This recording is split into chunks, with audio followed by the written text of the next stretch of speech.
When it comes to the kinds of technology needed to contain a sun, there are currently just two horses in the race. Neither is what you'd call petite. An earlier form of fusion technology that barely made it out of the starting blocks has just overcome a serious hurdle. It's got a long way to catch up, but given its potential cost and versatility, a table-sized fusion device like this is worth watching out for. While many have long given up on an early form of plasma confinement called the Z-pinch as a feasible way to generate power, researchers at the University of Washington in the U.S. have continued to look for a way to overcome its shortcomings. Fusion power relies on clouds of charged particles you can squeeze the literal daylights out of. It's the reaction that powers that big ball of hot gas we call the sun. But containing a buzzing mix of superhot ions is extremely challenging. In the lab, scientists use intense magnetic fields for this task. Tokamaks like China's experimental advanced superconducting tokamak reactors swirl their insanely hot plasma in such a way that they generate their own internal magnetic fields,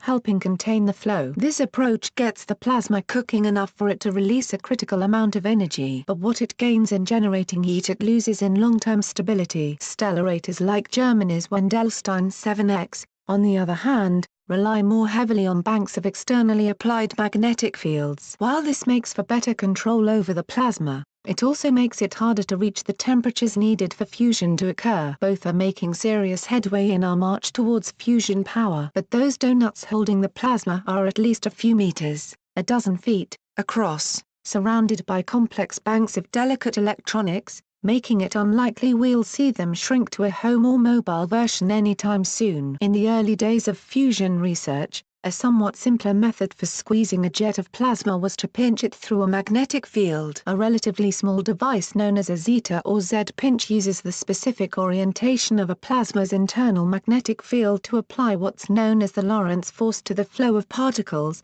effectively forcing its particles together through a bottleneck. In some sense, the device isn't unlike a miniature version of its tokamak big brother. As such, it also suffers from similar stability issues that can cause its plasma to jump from the magnetic tracks and crash into the sides of its container. In fact, iterations of the Z-pinch led to the chunky tokamak technology that superseded it. Given this major limitation, the Z-pinch has all but become a relic of history. Hope remains that by going back to the roots of fusion, researchers might find a way to generate power without the need for complicated banks of surrounding machinery and magnets. Now, researchers from the University of Washington have found an alternative approach to stabilizing the plasma in a Z-pinch not only works, but it can be used to generate a burst of fusion. To prevent the distortions in the plasma that cause it to escape the confines of its magnetic cage, the team manages the flow of the particles by applying a bit of fluid dynamics. Introducing what is known as sheared axial flow to a short column of plasma has previously been studied as a potential way to improve stability in a Z-pinch,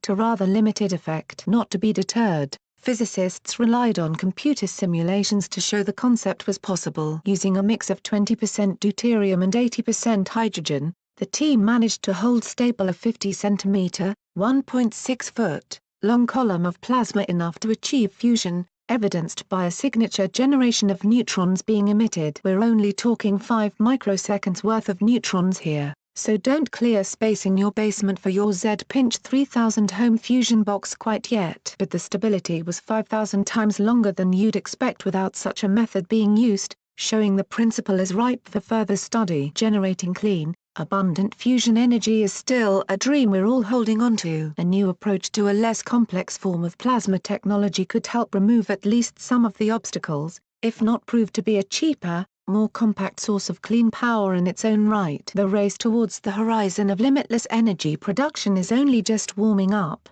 folks. And it really can't come soon enough.